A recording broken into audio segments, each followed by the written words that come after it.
Assalamualaikum warahmatullahi wabarakatuh.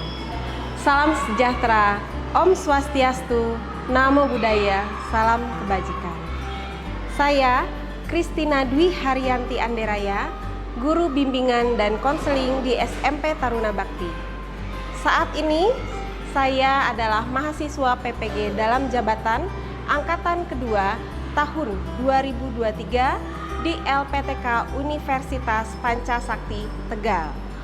Dalam video ini, saya akan mempraktekkan layanan bimbingan klasikal dengan teknik ceramah, tanya jawab, dan curah pendapat. Selamat menyaksikan.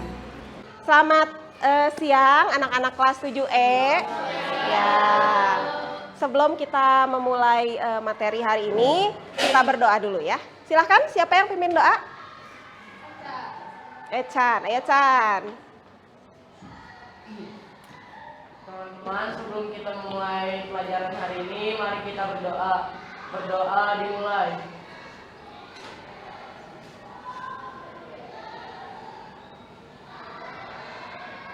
Berdoa selesai. Berdiri.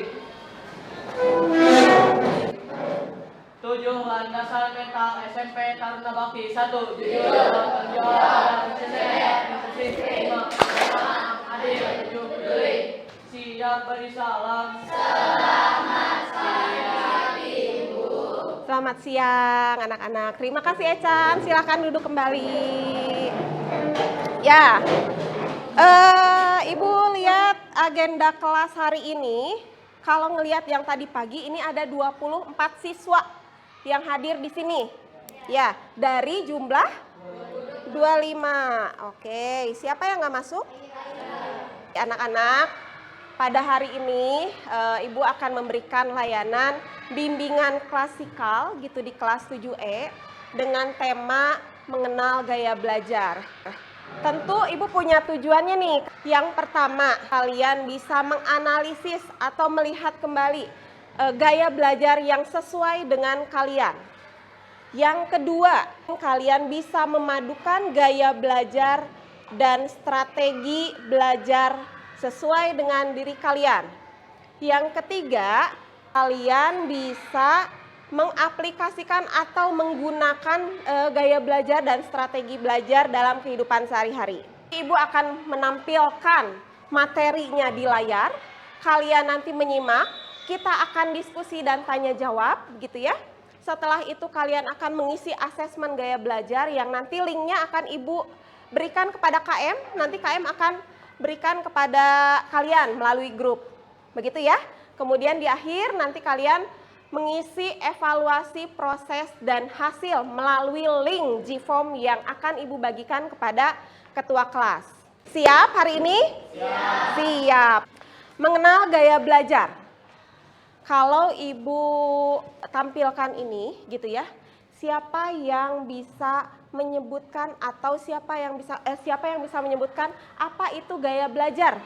Siapa yang bisa menyebutkan? Oke, siapa? Karin. Oke, terima kasih. Ada lagi? Ada lagi? Jihan? Oke. Terus ada lagi? Satu lagi? Zaidan. Gaya yang digunakan siswa untuk belajar baik di rumah ataupun di sekolah. Oke, sip. Terima kasih. Tepuk tangan dong untuk teman-temannya. Kalau Ibu simpulkan, gaya belajar adalah suatu perilaku individu saat belajar untuk memudahkan atau mendapatkan tujuan dari kegiatan belajar. Tujuannya apa kita belajar? Menyerap informasi di sekolah, baik di sekolah maupun di rumah gitu. Makanya kita perlu memahami gaya belajar. Nah, sekarang gaya belajar itu ada berapa macam? Siapa yang tahu? Kali enggak berapa? 5. Ada lagi yang bisa menyebutkan? Ega? 2. 3. 4. Zaidan? 4. Oke, coba sebutkan salah satu gaya belajar yang kalian tahu. Melihat, membaca, visual, menyimak, mendengar. Oh, udah dibilangin. Ada lagi? Ada lagi? Oke, menulis gitu ya. Kita lihat nih. Macam-macam gaya belajar, ternyata itu ada 3. Yang pertama apa? Visual. Yang kedua apa? Yang ketiga apa? Kinestetik. Kalau kita melihat dari sini, ini ada simbol-simbolnya. Betul nggak? Ya. Kalau kita melihat visual, artinya berarti berhubungan dengan penglihatan, mata gitu ya. Kalau melihat dari auditori, berhubungan dengan pendengaran. Kalau kinestetik, nah ini kalau kinestetik apa nih? Apa? Sentuhan. Apa? Ami? Sentuhan. Oke. Coba kita lihat ya. Ibu akan bahas satu-satu. Visual. Gaya belajar visual itu dengan cara melihat, gitu ya. Melihat apa? Tentunya melihat materi pelajaran yang disampaikan di layar atau di papan tulis, kemudian atau siswa melihat ekspresi gurunya saat menjelaskan, atau gaya bahasa tubuh gurunya saat menjelaskan materi di kelas, gitu. Kenapa harus melihat? Ya ini kelebihan dia adalah dia akan cepat memahami gaya belajarnya jika siswa tersebut melihat dan memperhatikan ke depan. Paham? Paham. Nih, peserta didik yang mempunyai gaya belajar visual, mereka cenderung untuk duduk di depan. Nih, coba perhatiin deh. Kalian mungkin pernah melihat waktu SD atau waktu SMP, ada siswa yang kalau kita habis moving, dia targetnya duduknya di depan. Ada nggak? Ada mungkin ya. Waktu di SD mungkin dia duduknya pengennya di depan aja. Ada nggak? Ada gitu ya. Kenapa? Karena dia akan lebih mudah memahami pelajaran saat dia menyimak materi dan melihat ekspresi muka dan bahasa tubuh gurunya saat menjelaskan di depan. Kemudian dari gaya belajar visual itu ada strateginya. Yang pertama, tolong Ecan dibacain, Ecan. Pertama, gunakan materi visual seperti gambar-gambar, diagram, dan peta. 2. Gunakan warna untuk meng-highlight hal-hal penting. 3. Bacalah buku-buku berilustrasi. 4. Gunakan multimedia, contohnya komputer dan video. 5. Cobalah mengilustrasikan ide-idenya ke dalam gambar. Ya, artinya kalau kita simpulkan dari tulisan yang ada di layar, artinya kesimpulannya adalah siswa yang gaya belajarnya visual, dia kan tertarik ya dengan warna-warni ya, gitu.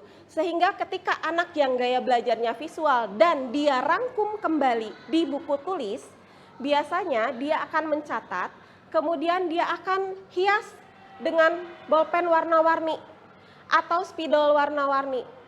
Atau kalau dia belajar di buku paket misalnya, dia akan memberikan sticky note, betul nggak? Sticky note yang warna-warni dia tulis gitu ya, agar menarik perhatian dia. Karena dengan begitu dia akan menghafal.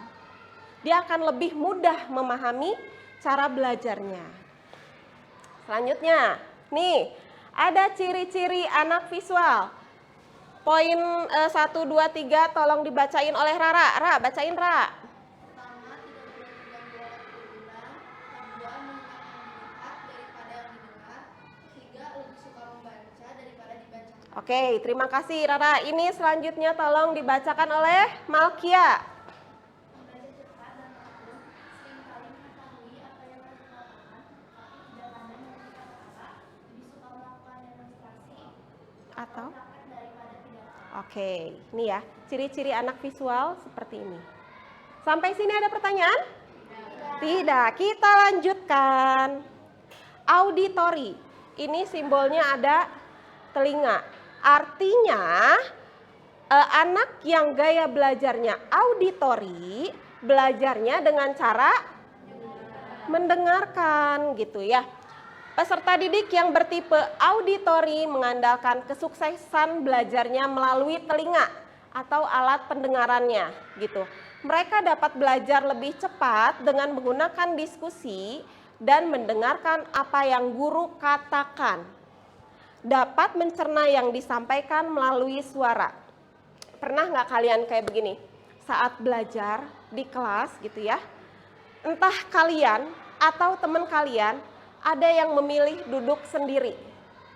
Bukan dia tidak berteman, bukan berarti dia Bu, aku nggak punya teman, bukan. Tetapi dengan duduk sendiri, dia meminimalisir gangguan teman-temannya. Ya, ada ya yang kayak gitu ya?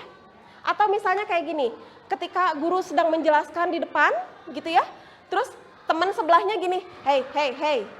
Temennya yang diganggu akan bilang gini, sebentar. Karena dia sedang mendengarkan, dia sedang menyerap informasi pelajaran begitu. Ya, mungkin ada ya di antara kalian yang kayak begitu ya. Oke. Sekarang strategi belajar peserta didik auditori. Tolong dibacakan oleh Ega. Baca gak? Berpartisipasi dalam diskusi kelompok. Oke. Bacalah materi pelajaran dengan keras. Ya. Gunakan musik untuk belajar atau mencoba. Ya. Sering mendiskusikan ide atau gagasan kepada teman atau orang tua. Oke. Baca materi pelajaran dan didengarkan kembali. Oke, terima kasih Ega. Nah, siswa peserta didik yang gaya belajarnya auditori biasanya ketika mau kuis atau ulangan dan harus menghafal atau memahami isi pelajaran, biasanya anak tersebut gini, buka buku, baca, kemudian diucapkan untuk didengar. Pernah yang kayak gitu? Atau ada yang kayak gini, dia belajar tetapi dia harus sambil mendengarkan musik. Karena kalau mendengarkan musik, dia merasa akan lebih cepat mengerti, akan lebih nyangkut Bu di kepala katanya. Ya, atau ada siswa yang begini, strategi belajarnya dia merekam di handphone, kemudian dia dengarkan kembali. Pernah ada yang kayak gitu? Oh, pernah ada yang kayak gitu. Nah, artinya kalau kalian pernah menemukan atau pernah melakukan seperti itu, kalian lebih cenderung ke auditori gitu. Oke, sekarang ciri-ciri peserta didik auditori. Siapa yang bisa bacakan dari sini sampai sini? Oke, kali enggak? Kenapa ya mudah terganggu oleh keributan? Karena dia mendengarkan, betul. Yang kedua,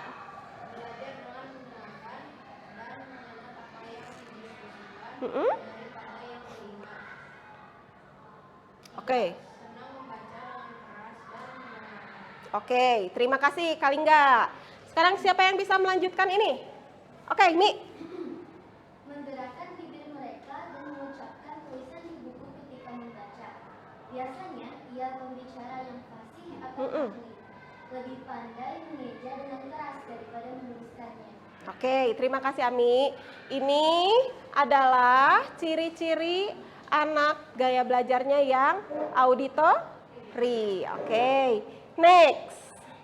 Yang terakhir adalah kinestetik. Kalau kinestetik belajarnya dengan cara bergerak atau menyentuh. Anak yang mempunyai gaya belajar kinestetik belajarnya melalui bergerak, menyentuh, dan melakukan. Anak seperti ini sulit untuk diam berjam-jam. Kebayang nggak anaknya siapa? Kebayang ya? Kebayang. Kemudian karena keinginan mereka untuk beraktivitas dan bereksplorasi sangatlah kuat.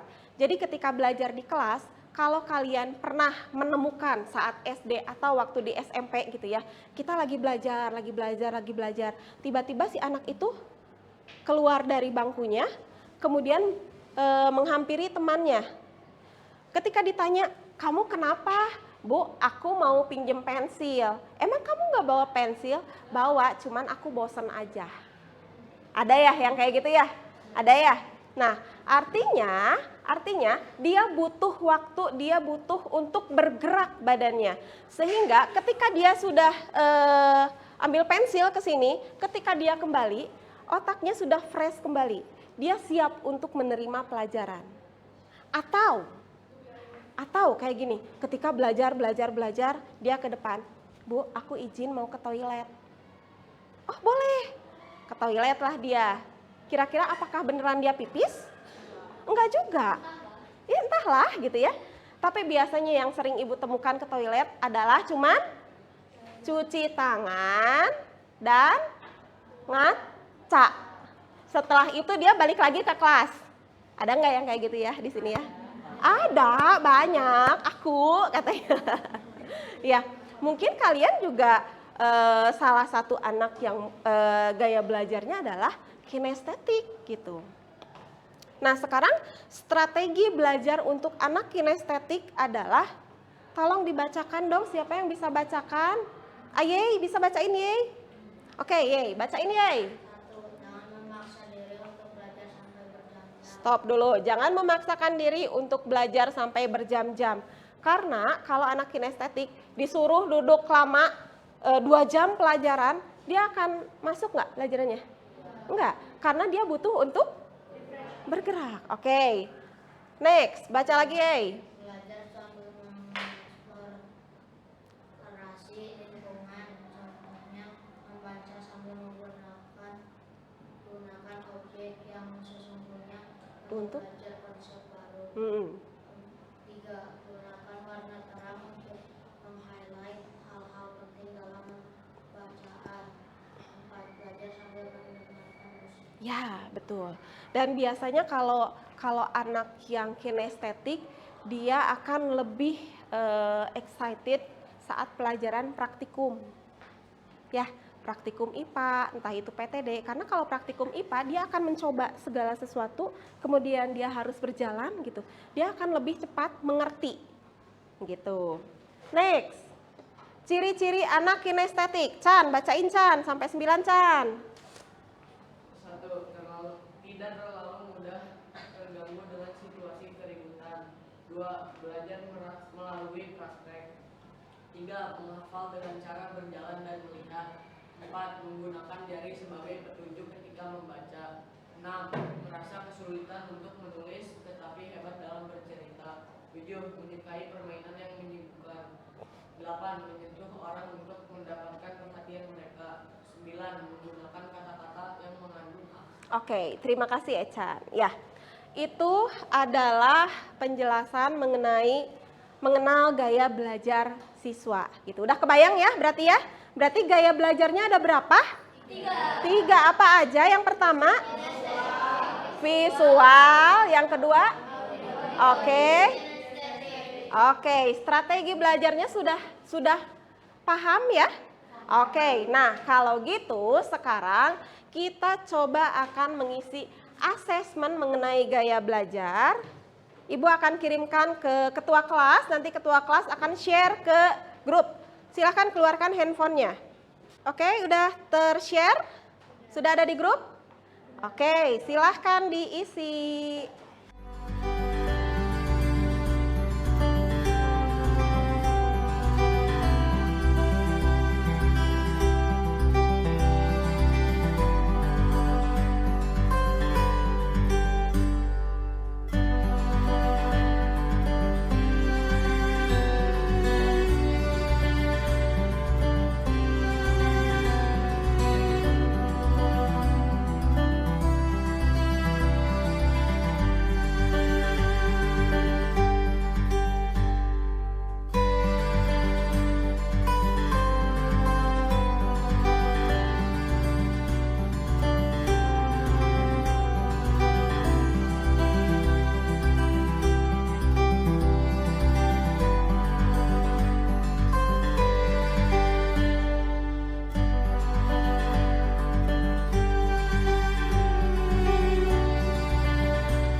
Ya, yang tadi kamu apa hasilnya?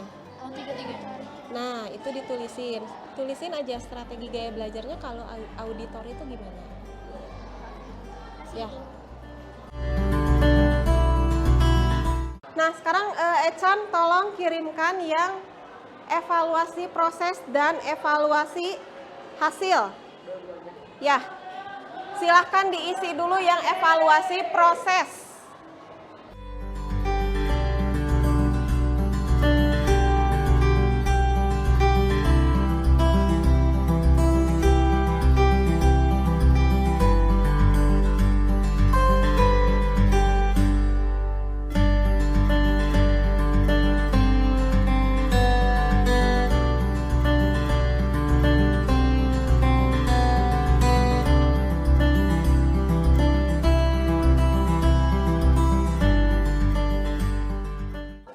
Untuk penjelasan materinya sudah cukup, kemudian untuk evaluasi hasil dan prosesnya sudah dikerjakan. Nah, sekarang kira-kira siapa yang bisa menyimpulkan dari kegiatan ini? Chan? Senang. Senang ya? Oke. Terus kesimpulannya apa, Chan?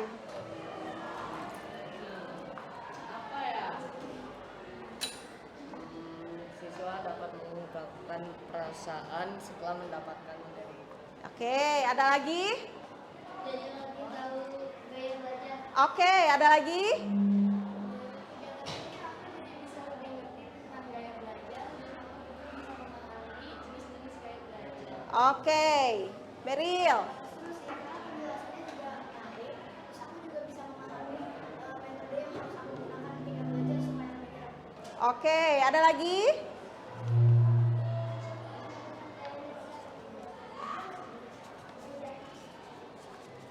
Oke. Ya, bersyukurlah ya kalau misalnya dari materi yang Ibu berikan ini kalian bisa menemukan gaya belajar yang sesuai untuk kamu dan strategi belajar yang akan kamu lakukan untuk kemudian hari. Semoga gaya belajar dan strategi gaya belajar yang sudah kamu ketahui ini dan bisa kamu terapkan dalam kehidupan sehari-hari bisa membuat nilai kamu di bulan depan, di rapot bulanan, jauh lebih baik dari bulan sebelumnya. Oke, kita cukupkan materi hari ini anak-anak. Terima kasih sekali kalian sudah menyimak materi hari ini. Sebelum kita melakukan aktivitas selanjutnya, kita akan tutup dengan doa. Siapa yang bisa berdoa? Mimpin doa di depan. Ya, sini Zaidan. Teman-teman, sebelum kita ke pelajaran selanjutnya, yuk kita doa dulu. Doa mulai.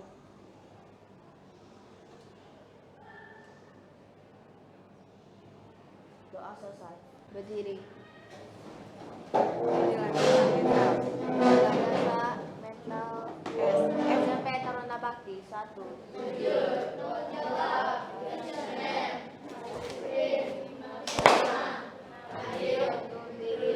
Siap bersalah.